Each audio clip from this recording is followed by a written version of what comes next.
Hello, mate. Can you hear me? Right. Yeah, I'm good, mate. Are you? Yeah, good. Thank you. Good. Just turn you up a little bit, my end. Okay, good. We'll just give it a few minutes just for everyone to join, and then we'll just get into it. Brilliant.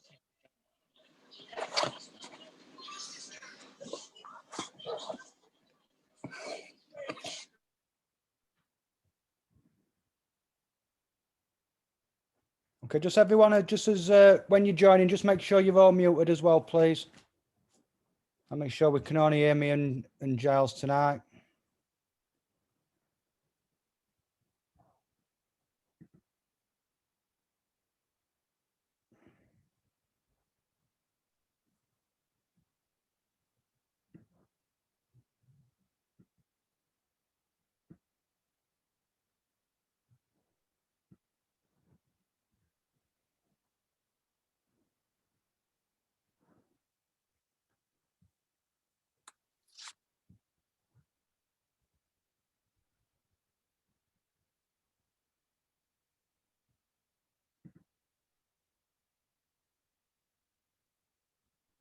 Good. Everyone had a good week so far. Thumbs up if you've had a good week.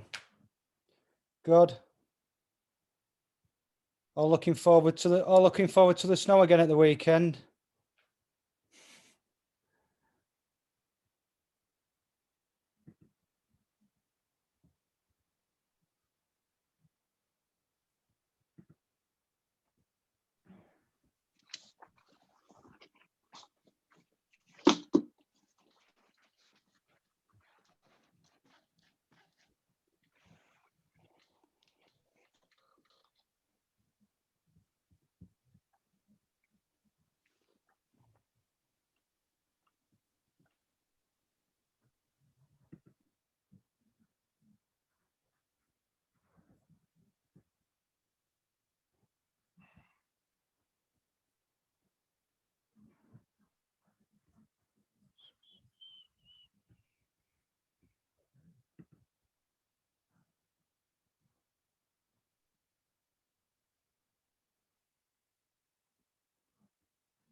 Okay, good. If you haven't, it might be worth getting you a little bit of pen and paper.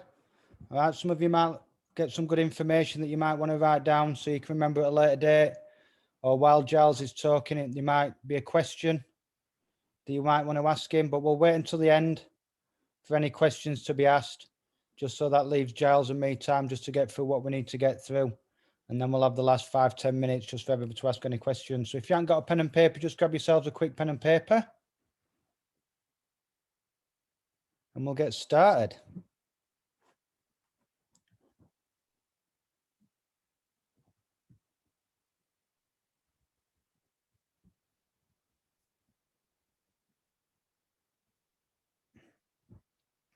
Okay, good. So this week, a little bit different. We've got a special guest, okay, which I'm really excited about because I've not seen him for quite a while.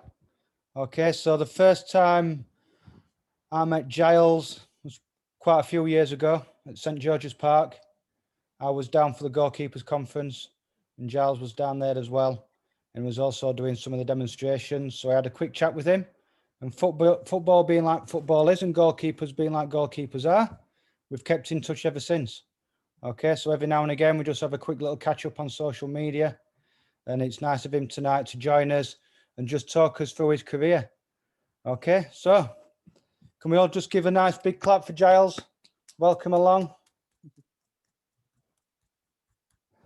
Okay, good. Welcome, Giles. How are you doing? Yeah, I'm good. Thanks. Thanks for that, Paul. Good, no problem. Right. So where do I start? So basically, Paralympic football. Just talk about my football. So I play for the England CP football team. So that's for people with cerebral palsy. So when I was born with cerebral palsy. So both my lower limbs are I've got a disability. So I've had 16 massive operations on my feet. So when I was your age, I was struggling to walk. My doctors were saying, you'll be in a wheelchair for the rest of your life, and I sort of that went over my head, and I sort of shrugged that off, and yeah, I'm playing football for England now.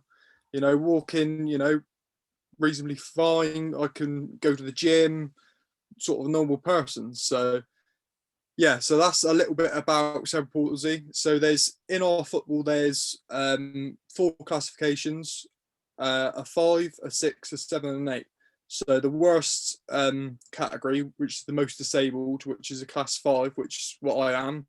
So being a goalkeeper, that's normally what classification you would be, because obviously the least able would be in goal. There'd be a 6, which is quadriplegic, which is all 4 limbs affected. A 7 is hemiplegic, which is an arm and leg affected, and then a class 8 is a brain injury. So you can get cerebral palsy from having a brain injury. So you may have heard of Jack Russell, who played for Birmingham City, or Sean Hydell. They had car accidents, and they got cerebral palsy, but they played for Liverpool, Everton, Tranmere. So yeah, some big names. So that's a little bit about the classifications, because not a lot of people know how cerebral palsy football works. So I first started, your sort of ages, playing for my school team, Little Naroche Primary School. Obviously really struggled with my feet. So goal kicks, that's something I really struggled with, which still now I still struggle with, but I've sort of overcoming that. And yeah, so yeah, sorry. Was it something, did they pick up on your cerebral palsy from birth, or was Yeah. it so straight away from birth you knew that? So when you started playing football, you knew already that you'd got cerebral palsy. So it wasn't something that you found out. Yeah, it was from birth. Yeah, so I was 7 weeks early. I was a big premature baby, so I was 7 pounds, but I was 7 weeks early. It was evident that I had problems with my feet, because the umbilical cord was wrapped around my ankles. Okay. My feet were turned in. So yeah, it was evident that I was gonna have bad feet, and I've had various operations like tendon releases, ligament releases, wedge sections, a bit of my bones cut out, massive big like Lizeroff frame, which is like a big cage. You may have seen it when people have broke their leg and they have a big cage. Yep. I had loads of pins for my feet. So yeah, so I was actually, at that time I was 10. I was actually one of the youngest people in the country to have that operation at that time. So that was pretty impressive. Yeah, so the fact that you even started trying to play football was already going to be a challenge to start off with, because you knew we'd already got these issues, and it was going to be a challenge from day one, wasn't it? Yeah. Well, even my England doctors and England physios at England, they are amazed I can walk, let alone play football. So they are amazed what I can do, which is pretty cool. Yeah, amazing. So from there, then you started playing football. Was you trying to play football for the normal grassroots team, or? So I didn't play grassroots football until secondary school. So then I obviously went on to secondary school, played for my secondary school Holyroos. I was the best in my year, even though with a disability. My school team got around it, so we played from the back, which obviously nowadays is what all the big teams do now. So yeah, so it's So already from a young age, you was adapting around your strengths and your weaknesses, which is which is one of the things we do with the students as well. So a lot of the students who do struggle with the kicking, we do try and encourage them to play out. I mean, obviously now we do try and play out the back, but you get a lot of grassroots managers who still want to kick it long. Yeah, of course.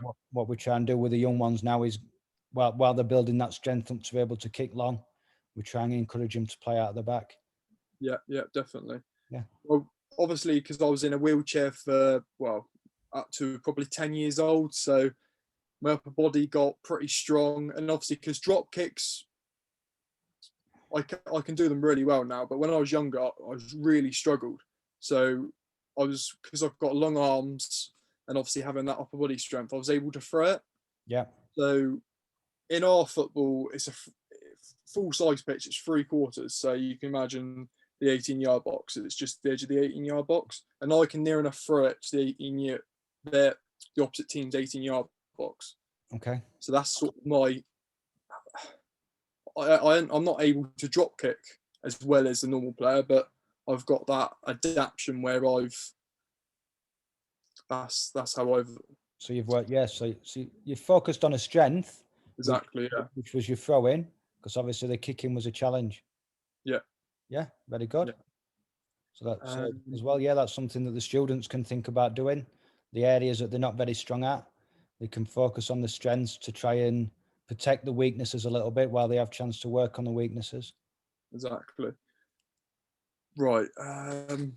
So So so you've just gone from secondary school.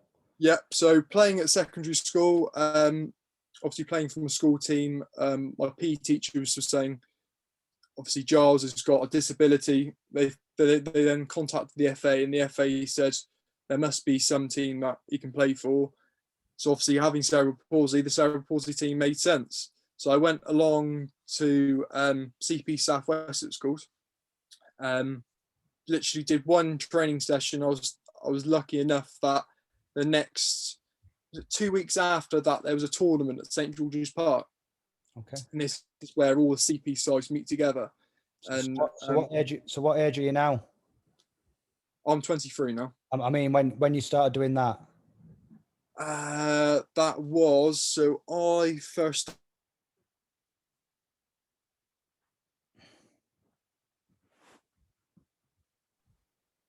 Hello, you got Hello. me? Yeah, 2013, so 7 years ago. Okay. So in 2013, I went to St George's Park for this tournament. We actually won the tournament, CP Southwest.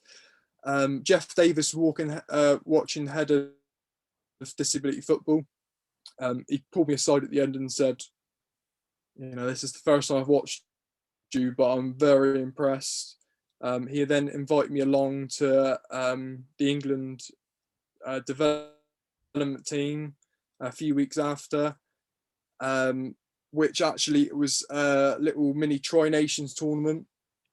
Barry Richardson, you may have heard of him, Hull City's goalkeeping coach, was the coach at the time. Yeah, very good goalkeeping coach. Yeah. At the time, the England goalkeeper was, he was rated one of the best in the world. So I was pretty nervous. Obviously, three other goalkeepers than me. And sort of knocked them all off their spots. But that tournament in the Tri Nations, I actually got a lob from about 40 yards out. And I thought that was it. Straight away, I've made a mistake and that was it. But after that tournament, I had a surprise that I got invited to go for the seniors, the England seniors. So, yeah, it just proves that sometimes when you make a mistake, it's not, end of the world. You just got to learn from it, which I'll tell you a story about later on in Rio. Sorry, what's that, Paul? Yeah, I'm just saying good. That's good for the students. I mean, just one mistake. I mean, you could have dwelled on that, and it could have affected everything, really, couldn't it? Yeah, definitely. I'll tell you a little story in a minute when I was in Rio playing. So that was 2013/14. So my first major tournament for England was in Portugal, and that was the European Championships. So obviously very nerve-wracking, not played at that level before. But it was actually England's ever highest finish. So we actually came fifth that tournament against Ukraine, who actually won the tournament in our group. I made 30. There was 32 shots on target, and we drew 1-0. And they actually scored the last minute. And going from that tournament, I actually won best goalkeeper in Europe. So, yeah, for my first ever tournament, I was named best goalkeeper in Europe. So that was pretty amazing achievement. Brilliant. Yeah, fantastic.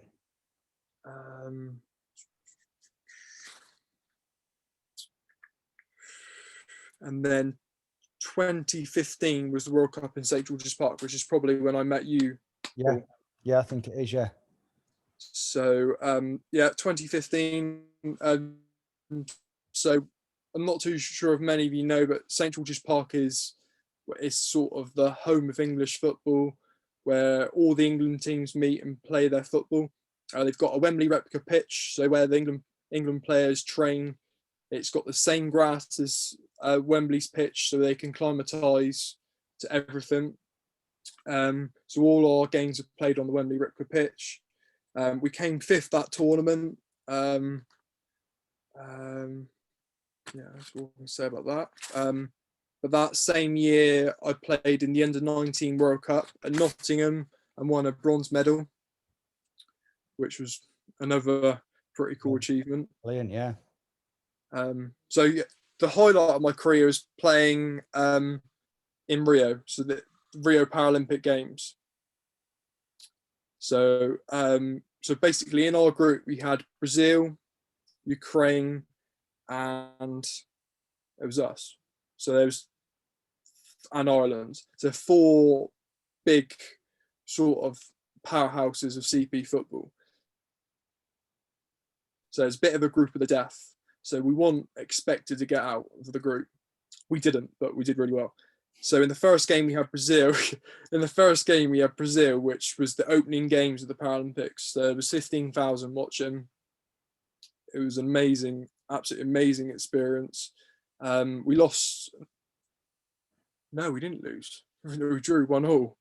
And but we knew we had to beat Brazil because going into the next game against Ukraine, Ukraine actually won the tournament. They won gold. Brazil got they got bronze, and Iran got silver. But going into the Ukraine game, I was obviously really nervous. Best team in the world. 15,000 people watching a game. So basically, when our centre half passed it back to me, obviously with my disability, my footwork's not the best, but slight lapse of concentration, and the striker was on my toes, and I didn't have enough time to clear, and I actually slipped, and luckily made a split save, and he didn't score, but it was very close. But hearing the crowds roar, and it was a sort of a slap on the wrist. How many was in the stadium then? 15,000. 15,000. Yeah, it was. Yeah, I definitely knew I was in a game then. I definitely had to wake up. Yeah. So, but not dwelling on that mistake. 5 minutes later, I made two double saves, which obviously, if I dwelled on my last mistake, it could have been all over for the team within the first 10, 15 minutes of the game. So goalkeeper saves games. Yeah. So yeah, we drew that game, but against some of the best teams in the world, we're definitely holding our own. Going back to my first game in 2014 European Championships against Ukraine, all the big teams, we normally were losing 6-0. So it was me and a couple others, sort of new talents, sort of bringing up the England team as such. So after the Paralympics, we had the World Championships in Argentina. Came fourth. So that was our highest finish. Lost to Russia. Russia are one of the best teams in the world by far. They play against. There was a rumor they played against Spurs under 18s, and they beat them in a 5-5 match. So it just shows the talent that they played against a fully able-bodied. Yeah, fully able to. Yeah. So when we train at St George's Park, we normally have fully able teams. So we've had Kidderminster Town. That's normally who we play, Kidderminster Town. But yeah, able players. Most of our players all play grassroots football. Okay. Ollie Nugent, he plays out in America now, but he was playing for Tranmere and Chester with a disability. Saying that, he's probably one of the best players I've played with. Probably alongside Jack Rattus at Birmingham City and Sean Hydo at Liverpool. Okay. So how do the rules? So you've mentioned the pitch. The pitch is a smaller pitch. Yeah. Is it 11v11? So 7v7. 7v7. There's Small no pitch. so there's no offsides. So literally, you could have a striker sat on your toes. Yeah. You have to be the outfield players have to be fitter in 7-a-side than they do in 11-a-side because it's just up and down. Okay. Goals are smaller, so they are the same sort of size as 9v9 goals, just a little bit bigger than 7v7. So because obviously some of the players have got disabilities with their hands, so you're allowed to roll in a throw. Yeah, and that's all. That's all the rules. All the rules exactly the same. So, are some of the rules a bit adaptive to each player's disability then? So No, so the only different rules is just you can throw it in, roll it. You have to underarm roll it, but other than that, everything's the same really. And Okay. obviously no offsides. Yeah. So it's a little bit like the rules of the younger age grassroots, isn't it? yes, Yeah. yeah, exactly. Very good. So I got to 2017, 2018 was European Champions in Holland. And my last tournament was in Seville in 2019, obviously due to COVID. All our games and tournaments been put back. Because obviously I'm playing against players from different countries. Obviously it's not going to happen. Hopefully at the end of the year we should have our tournament, but Yeah, fingers crossed. fingers crossed. So 2019 World Cup in Seville, we came fourth.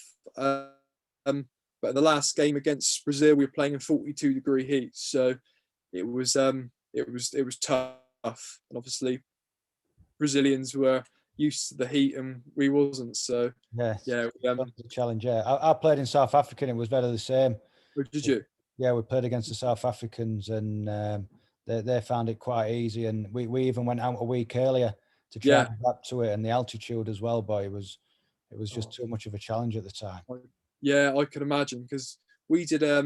Like you said, we went out before Rio. We went out and played in the top of the well, it was near enough in the jungle in Brazil, and it was sweltering. It was so warm, and like you said, the altitude, it really takes you out. There's no oxygen, is there? So No. you think here it's really hot in the summer and the heat, Yeah. but you've still Yeah. got that oxygen there. Whereas Yeah. there, the oxygen's gone, the heat's there, and It's just so stinking close, and it really is a good workout. Going back to that tournament when we were playing in the jungle, we actually played Flamengo. So they're obviously big team in Brazil. That was the under 18s, and we beat them 1-0. So that was a good warm up. Okay, so the football that you play now, is Yeah. it only now at international level? Do you play? Is a club football that you play in between, or? Personally, I can't play club football because if I had Sean Hyder, who played for Liverpool, he said Giles, if you had able-bodied feet, you'd be playing at a very high level. Yeah. He said my handling's as good as it gets, really. But obviously with my disability, like all the rest of the players, they play grassroots football.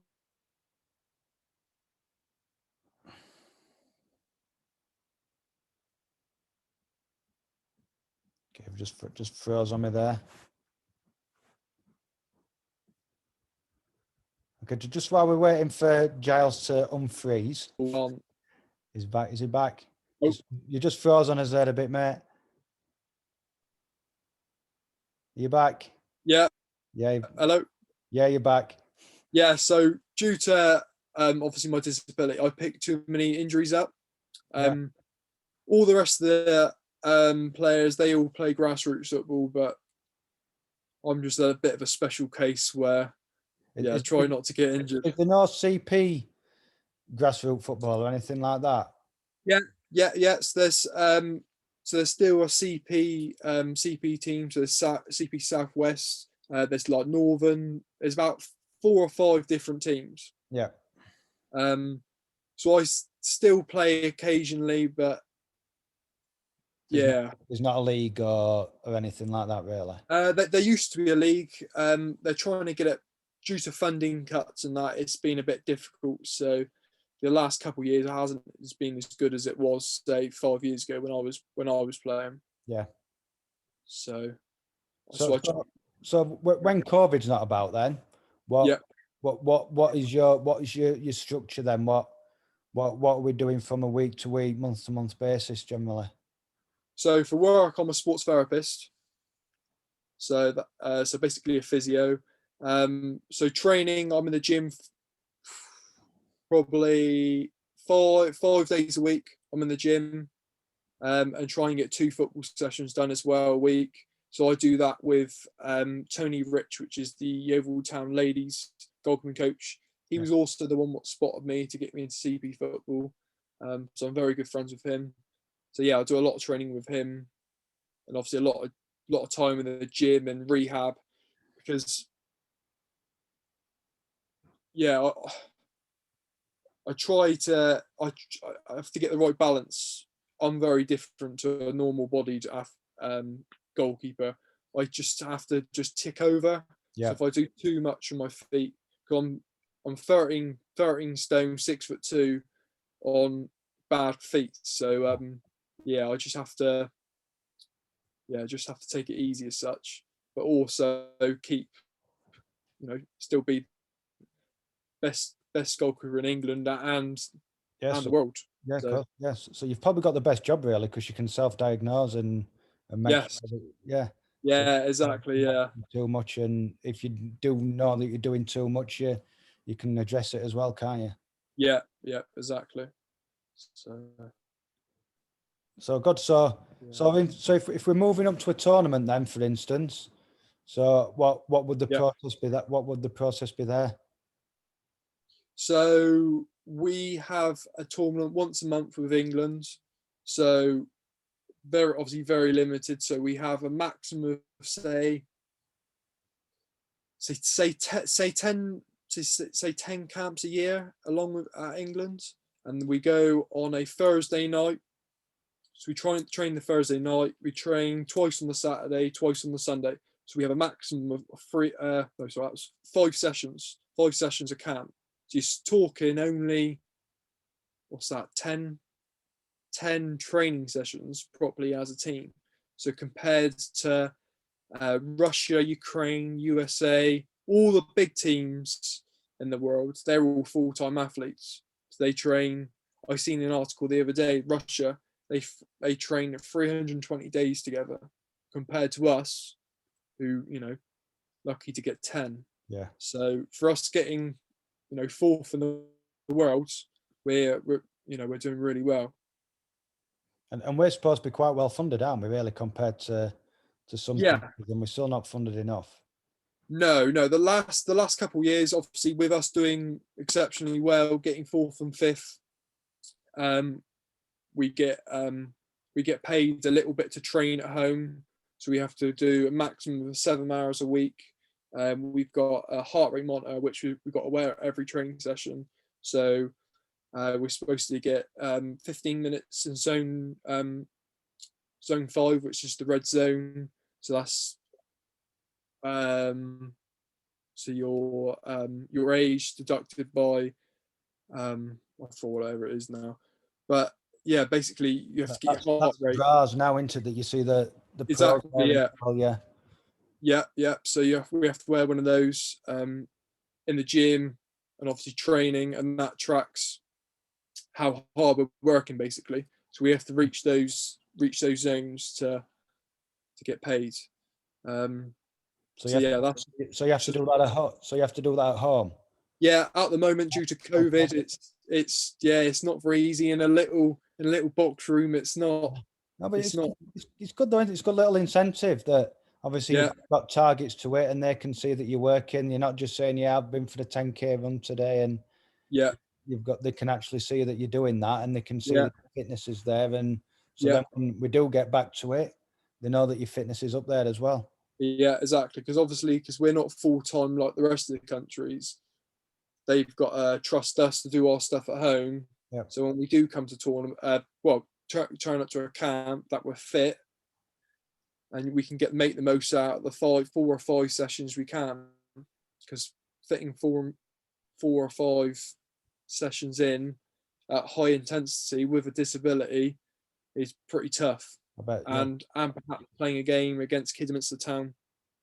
So yeah, we have to be, super fit for what, And, what and we also, do. also from you as well, that you wanted to keep that #1 shirt. Yeah, yeah, But while ever you're away, you're working hard and you're making sure that you keep that shirt, because as soon as you start to drop the effort that you put in, yeah, yeah, someone else is going to be working harder. yeah. Oh, definitely. Yeah, someone's always after your spot, and yeah, you just got to every training session you do.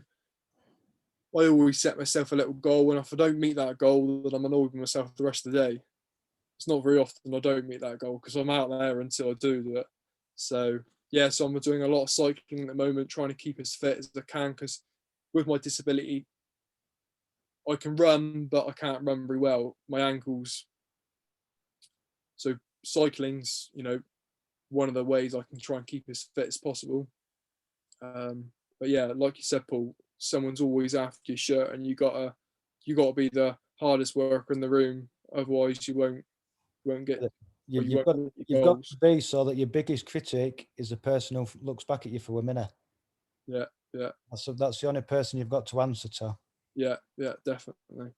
Yeah, Yes, so brilliant. So from there, I think that the students can take a great lot from there, especially in the position that they're in at the minute. So it's a little bit similar to your routines, really. That when you're away from the camps, yeah, you've got to make sure you're keeping your fitness up. So the yeah, students at the minute, they're away from the sessions, yeah, so they've got to make sure they're keeping the fitness up. We've set some challenges for them. We're setting the training plans for them. We're trying to keep them motivated, but ultimately, it's down to them to be able to do the work, which yeah, which shows that's the position that you're in. yeah, yeah, That's the definitely. position that, yeah, which you're in anyway, COVID or no COVID. Yeah, yeah, yeah. And It's just so that, obviously at the moment without a gym, that's the hardest part. It's just resistance bands. I've got one free weight, um, press ups, sit ups. You just got to make use of. There's no excuses. You still got, you can still do the usual body weight exercises and try and keep as fit as you can. And like I said, I go cycling. yeah, I think But yeah, one of the biggest challenges we've got up in South Yorkshire at the minute is the weather yeah, since the cool, yeah, start of the year. So we've had yeah, so we've had a lot of snow. We've got more snow coming at the weekend. So even for them to get out and yeah, do a little bit of a goalkeeper session, or even go for the jog, or even I mean, some walks at the time have been a bit challenging with the ice. yeah, So yeah, like saying there's still stuff you can do in the house. yeah, definitely, yeah, definitely. 3 cones, just simple. Moving between the cones. Yeah, just keeping your footwork up really. Yeah. Or even tennis ball out in front of you, let it drop, try and catch it. Just little reaction drills like that.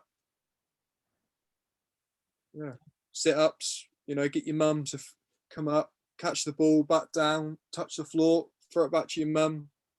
Yeah, Don't even it's have to be always don't even have to be a football. Can be anything. Just working on your handling. yeah, Yeah, there's always something you can do to adapt to different situations. yeah, definitely. Yeah.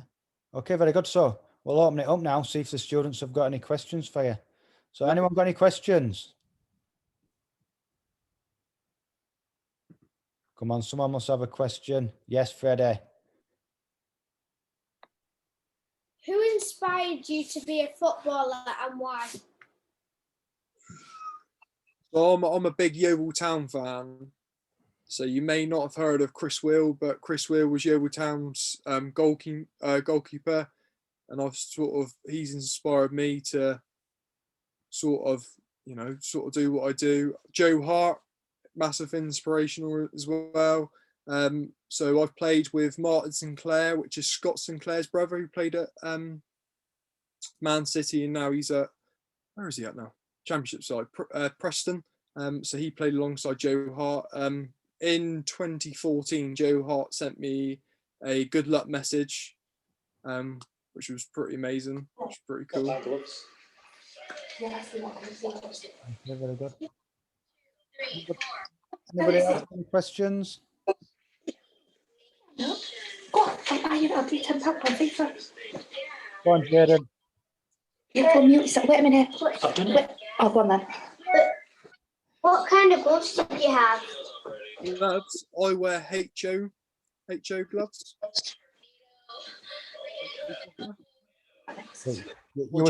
You were sponsored by Locust, weren't you, at one time? Yeah.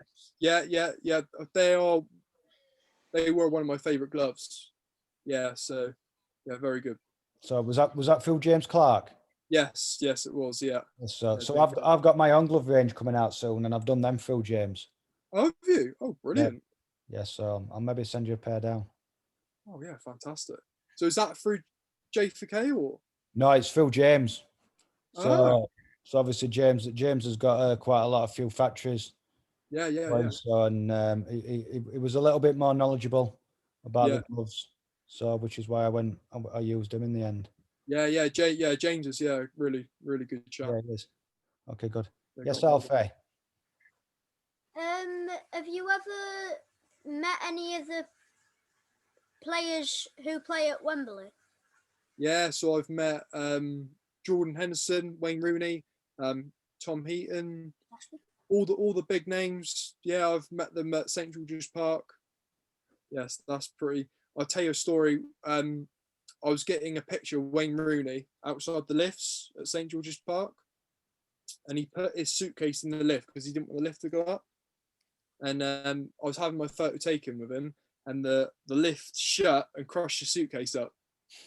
Literally, it crushed it to pieces. And he's like, yeah, don't worry about that, Giles. Yeah, he was really nice, really down to earth. You can always tell when the England players are there because half of it's closed up into everything. Yeah. So you've got all the screens up and you can't see anything, so you can always tell when some of the big players are there.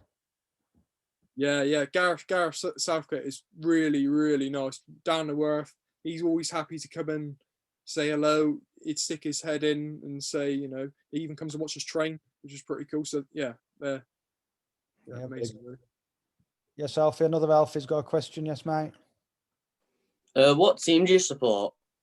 Yeovil Town, the National League. So yeah, just my local team. Yeah. So who do you support?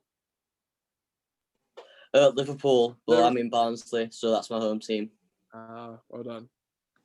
Yeah. Any more questions? Is that Harry's got a question?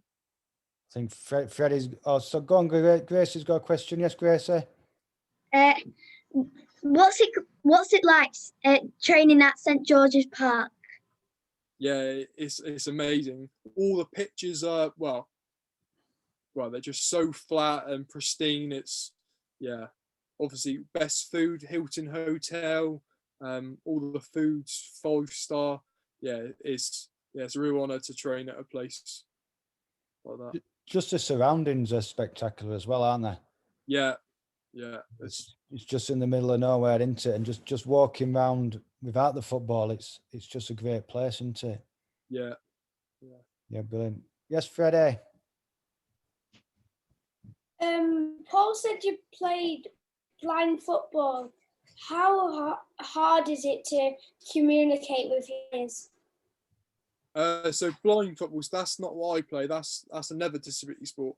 But blind football, I've gone and done a bit of work experience as a sports therapist, and basically everyone's silent. So the ball's got a rattle in it. So the ball, when it bounces, obviously it sends a noise. So all the players have to listen for that rattle. And all the players only communicate when they need to. So then they can hear the ball. And plus, if the ball hits the wall, because they've got walls on each end of the pitch, sides of the pitch, so then they can sort of track where the ball is. Does that make sense? The keeper's the only one who's not visually impaired, aren't they? Yeah, that's correct. Yeah, so it just shows how good the blind players are because they score plenty of goals and the goalkeepers are at a very high standard as well. Yeah. Yeah. Just Jaden. What's it like playing in front of the fans? Yeah, amazing. It's hard to explain actually because you're nervous, but you're also so excited. That game against Ukraine, that was one of the most exciting experience ever. Especially after the first, I think it was the first 7 minutes, I made that mistake, and I heard the crowd behind me, and I was like, "Wow, I really need to be on my toes now." But that's gonna be with me for the rest of my life because it literally made the hairs in the back of my head stand up. The crowd makes a big difference, doesn't it? And I'm sure that the players at the minute playing with no crowd, Yeah, you can see how much it's changing the game and how different players react. Obviously, some will be benefiting from not having the crowds there if they don't like playing in the front of the crowd, but obviously some thrive off it, don't they? yeah, definitely. Yeah, you're completely right. Yeah, definitely.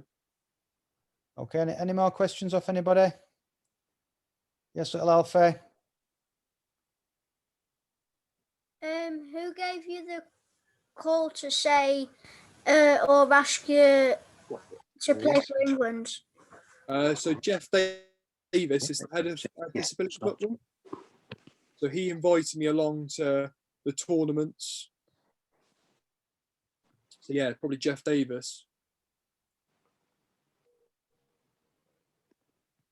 I have a question. Yeah. If so when I went in the Viv Anderson one, changing room for who played for Wednesday. Which one did you go in, and did you go in the ice bath? Oh, the ice bath. They are amazing. So we normally go in the Billy Robson. So that's normally our changing room. But yeah, going back to the ice baths, after normally at tournaments we use the ice baths, but after training sessions, obviously, it aids recovery. So any inflammatory you got in your muscles, it reduces that. So yeah, does that cover that question? Yeah. Do you find that Thanks. you need that facility more than able-bodied or just the same, really? Yeah, we probably do. Yeah, because we obviously there's a lot of stress and strains on our body. So yeah, definitely my personal view. After every training session, I have to go back to the hotel and have a cold bath, even if we don't use the ice baths. I've just got one more. Did you go in the ice bath with the treadmill? No, I haven't. No, I've seen someone on it though. Thanks. That's all right. Can I ask a question, please? Yes, go ahead, Ian. Yeah, of course. Could you tell us how you self-motivate yourself, especially on the day? Everybody has the days where they think, "Oh, just can't do it today." But how do you get your mindset and your self-motivation to still do your workouts, still do all your hard work? Yeah, that is a very good question. Recently, to be fair, the last week or so, I've had a really bad back and struggled to do anything. But even though when I had a bad back, I was still doing a little bit of rehab. So I had my TheraBands out. I was doing my ankle exercises. But I've always been a very motivated and determined, and always had that bit of fire about me to get up, and even little sessions better than no session. So it's just something that I sort of thrive from having that, sort of going through that barrier, and sort of it's definitely everything's all up there. It's Sometimes it's not how you're physically feeling, it's your head saying you can't do it. So it's when you go out and do something which your head's saying you can't do, you feel so much better for definitely so it feels so much better for doing it. Like yesterday, I went out on a bike ride because I've had a bad back. I thought, right, I'm only going to do this certain amount of distance, but in the end, I thought, I'm out here now. I've beat that target. I'm going to set myself another target. So I went out and did more. So I listened to a lot of music so if I'm training in the gym, music. So that sort of helps me get me motivated. So there's loads of motivation playlists you can listen to now. Yeah, and also there's always someone else worse off than you, or you can always get better, and sort of So that's that's fine. See, the thing with children these days, a lot more now, is they've got a hell of a lot more distractions, haven't they? Like the PlayStations, and the PlayStations are such a big catchment for a child of a young age, aren't they? And it really does. Yeah. I mean, my son in particular annoys me to death with playing on the PlayStation, and it really is frustrating at times. Yeah, definitely. I mean, I think it's a difficult one, isn't it? Yes, I think from there it's the mindset, isn't it? You've set a good mindset from a very young age.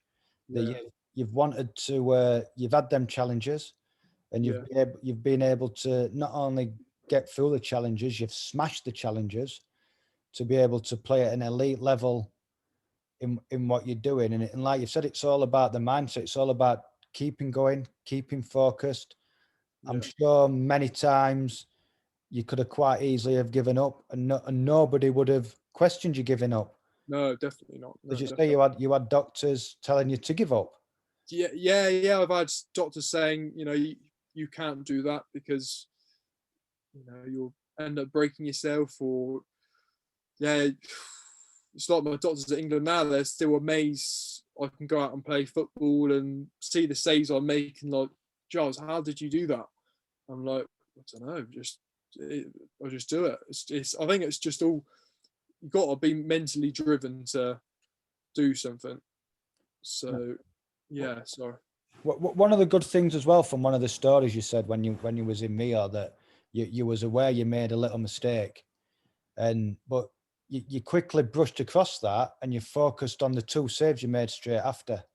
And I think from what a lot of the kids and a lot of keepers in general, that's what we need to do to move forward. It's very easy to worry about the mistake, but that fair enough, that one mistake could have been the goal and you lost 1-0. But for me, going forward, it's disappointing. But what about the 10, 20 probably saves that you made during the game? Exactly that stopped the scoreline being so big? And I think definitely. I completely agree with that. Like you said, you've lost 1-0, but you've made 5 world-class saves, which no other goalkeeper would have made anyway. So it's obviously when you make a mistake, it's quite easy for you to throw your arms around and tell yourself off, but it's not going to get you anywhere. It's going to probably put yourself down even more, and that energy is going to circle around the team. So you just got to probably make more mistakes because you've dropped your head and you've dropped your focus. Exactly. You just got to click your fingers. It's behind you now. You just got to look forwards and make that next save. Yeah, brilliant. Seb's got arm ache. Oh no, sorry, it's Harry. Yes, Harry, you've got arm ache. You got a question, Harry? Harry Broadhead? Yes. I was born with bilateral talipes. So, do you recommend anything to help me, like drop kick or something? Fantastic. That is also, I've got cerebral palsy and I've got talipes. So, we're very similar. So, do you say you struggle with drop kicks? So, like I said, obviously you can use your arm as a weapon. So you can use your throw. But it's just practice. Yeah, practice. Obviously keep up with your rehab. You do it at home. So any exercise you can do to strengthen your feet. So Is that okay? Yeah. Yes. So thank you. No, that's all right. No, it's nice that actually someone else has got talipes, because I've got talipes as well. So So well done, Harry. So Harry, we've not actually worked on a kicking session yet, have we, since you started? So once we get back, we will try and get one in as quickly as we can. But also, if you need any help during this lockdown period, just give me a private message.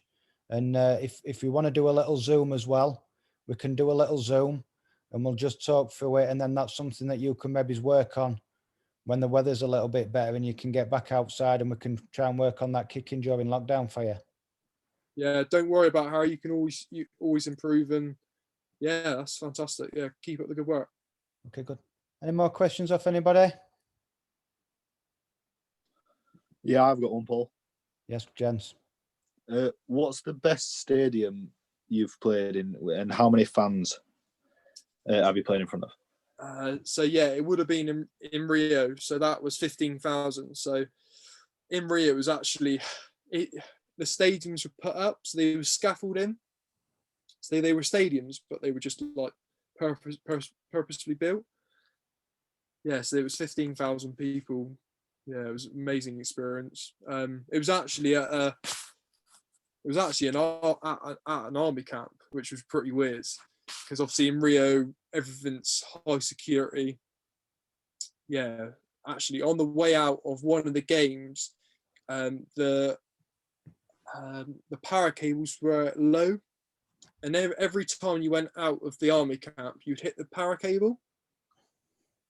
And after I think it was after a training session, we drove out, and the power cable got caught on the top of the bus, and the power cable come down. It was sparks everywhere, and literally the whole army camp came out with their guns. It was pretty mad experience. Yes, that's another memory I took from Rio. Was there an issue with the mosquitoes? Was that? Was that?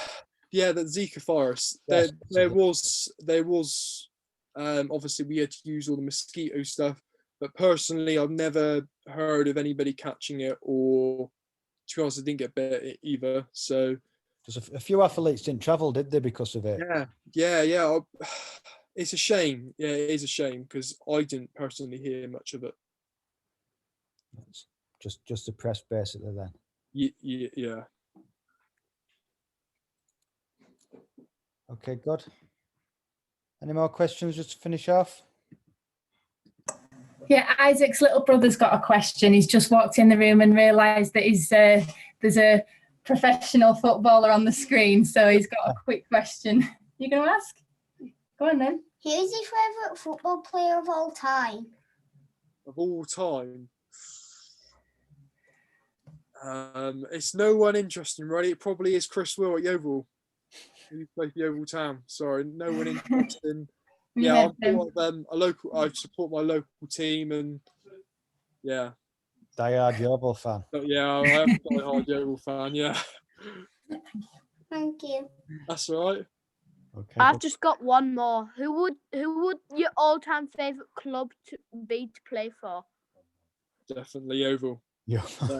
Definitely Yeovil. Yeah. You'd be better playing for Sheffield Wednesday. What's that? You'd be better playing for Sheffield Wednesday. I definitely would be. Yeah. Yeah.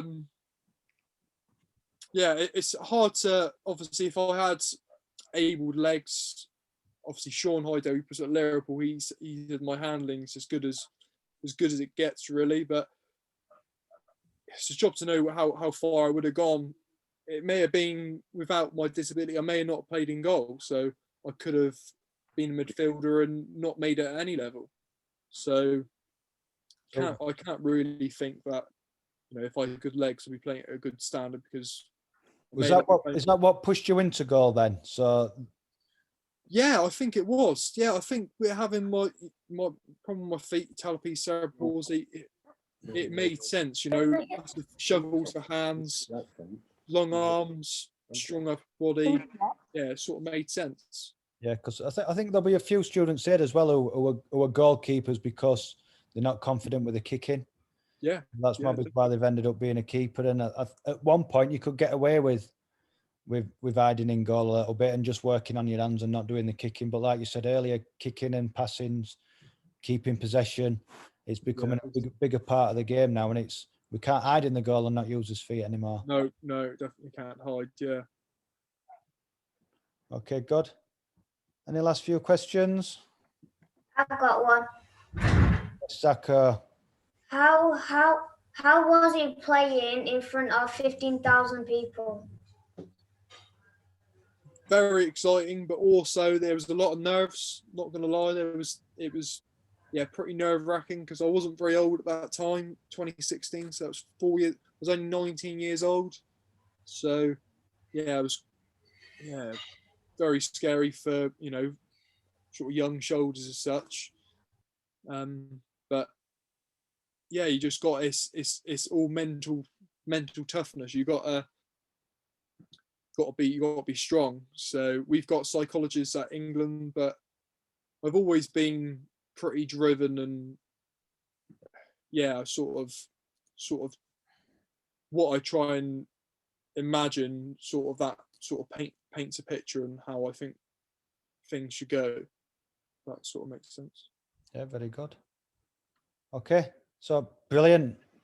I've got a question. Go on then, sneaking in. How cold were the ice baths and how relaxing were they? They are freezing. So it's like a circular. So you're supposed to walk all the way around. So you've got a jacuzzi in the middle, and then you've got like almost like a little half a semicircle, and you've got to walk all the way around. And I think they're about 5 degrees. It doesn't sound cold, but it is very cold. But I actually really enjoy it. I literally put my shoulders underneath it, and because you feel 20% better from after the session. Your muscles and that feel so relieved, and well, almost like you haven't done a session. It's an actual therapy, isn't it? I can't think what it's called. The ice. Yeah, so you got your contrast bathing, so you've got your hot and your cold. So it slows. So obviously the ice bath slows down your blood and everything, and then getting in the jacuzzi after, it's the heat of that then increases all your blood flow, so it speeds up and then gets rid of all the bad nutrition and any hydrogen or lactic acid in your muscles. So it sort of pumps it all through. Okay, brilliant. Okay, good. Last chance then, before we wind it up. My brother's got another one. Go on then. Right. What very first team did you play for? So the first team I played for was my little local club called Avashays Coombe. So for me, it was really hard playing grassroots football because obviously having a bad legs, lemon aside with people who didn't have bad feet. It was tough. So yeah, I found it really difficult, to be fair. Obviously goal kicks. I played 3 seasons for them. I've got most improved player and another trophy with them. But yeah, it's definitely difficult with having a disability playing 11-a-side football with obviously the bigger goals, because obviously having bad feet, I'm personally quite fast around the goal in 7-a-side football, but 11-a-side football, obviously it would take me a lot longer. Obviously goal kicks I struggle with massively. Obviously drop kicks, obviously use my arm a lot more. I can throw further than someone can drop kick it, so I can go around that. Yeah. Okay, good. Yes. Thank you. That's all right. Thank you.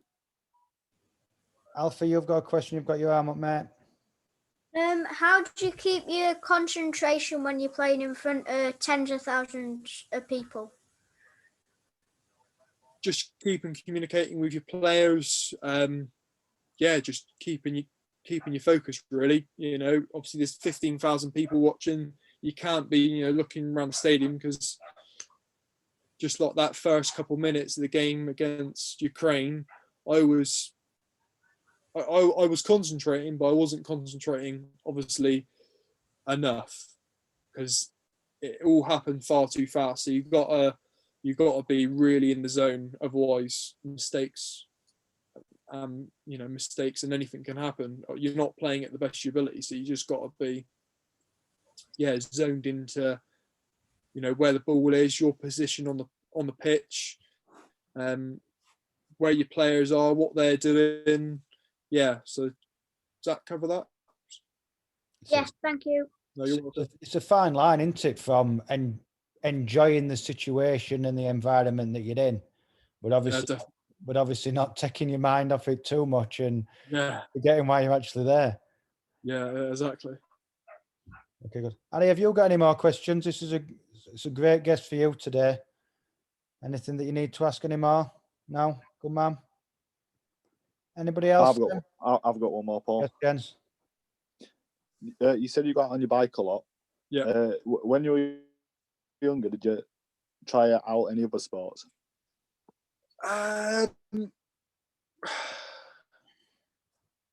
So rugby, I did a couple sessions of rugby, but I've always been a strong-willed, strong.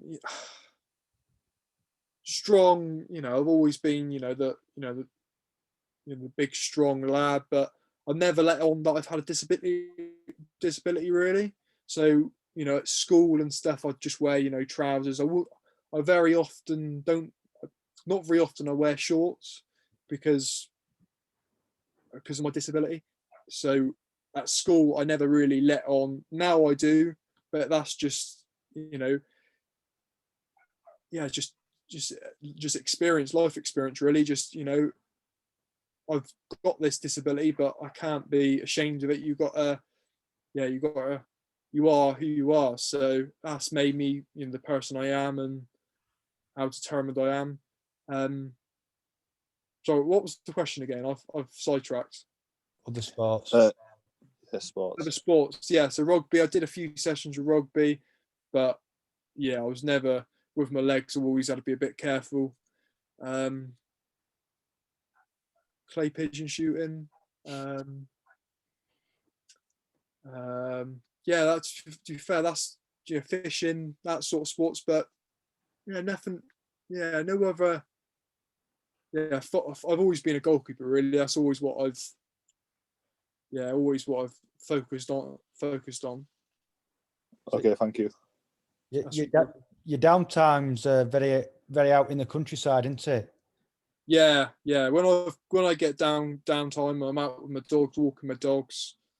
Just relaxing really, because obviously with football, you're working hard all the time. You've got to have that downtime, otherwise you burn out and you'll pick up injuries. So you got to find that fine line of getting the optimum performance and not doing too much. So there's a fine line, or you can be the other way of doing too much, too less, and being lazy. So it's the mental outlet as well, isn't it? Yeah. Otherwise, because you just find yourself just focus on football, and then and then like you said, you can burn out. Yeah, brilliant. So for me, true inspiration, mate. There's all the little students there who are in situations at the minute that they can't help, and to be able to listen to your stories today, I'm sure that's going to help them move forward, keep working hard, and when we get back at it, they've got somebody to think about and push them forward. So I really appreciate that tonight. No, thanks, Paul. Just going over that. Just basically go out and train as hard as you can and be the best goalkeeper person you can be, because you're going to make mistakes, but you can overcome them and any setbacks you got really. Yeah, and you're proof that if you work hard, you can achieve anything really. Yeah, exactly. Yeah. So good man. Can we all give him a nice round of applause? Nice virtual round of applause. Thank you. No, thank you. Thank you. Thanks a lot. Thank you. Thank you. Thank you. Okay. Thank you. Cheers. Thanks. Okay, good. So if any of you got any questions that you think about, maybe it's later tonight or tomorrow, just fire them through to me and I'll send them over to Giles and we can make sure we get them answered for you as well. All right, so hopefully listening to Giles there today, that's it's going to help you keep working with the stuff that you've been working at. I know it's been difficult. I mean, I've been looking outside every day when I've been going out on my walks, and I'm not quite sure how many training sessions or games we would have got on in the last 4 weeks with the weather. All right, so it's important that we keep working hard on that.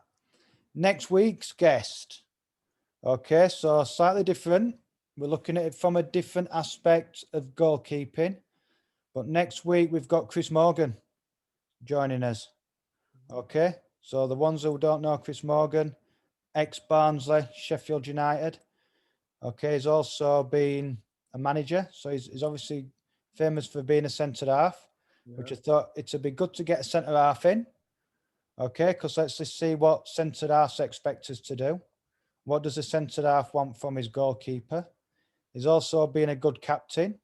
What does the captain expect from his goalkeeper? He's also been a football coach. He's worked at Sheffield United, being a coach. He's also been the caretaker manager at Sheffield United for the period, and he was assistant manager at Chesterfield. And he now works for the football agency. So we'll be able to ask him questions about what an agent looks for in a goalkeeper. Okay, so that's something for you to look for then. The week after, we have got Jack Walton joining us. So Jack Walton, current Barnsley #1. Okay, was going to join us next week, but he's got a bit of a big game. He's got Chelsea to play next week. Okay, so we've got him on the week after because he couldn't miss that apparently. Okay, so good. Thanks again, Giles. Yeah, no, thank you. I'm sure we'll keep in touch, and I'll fire any more questions over if the students have got any questions that they want you to ask her. Ask her that day. Okay. Yeah, great. Thank you very much. Yeah. So brilliant. Great to see you again, and I'll see you all next week. Keep working hard. Keep sending your progressions through. Okay, and I'll see you soon.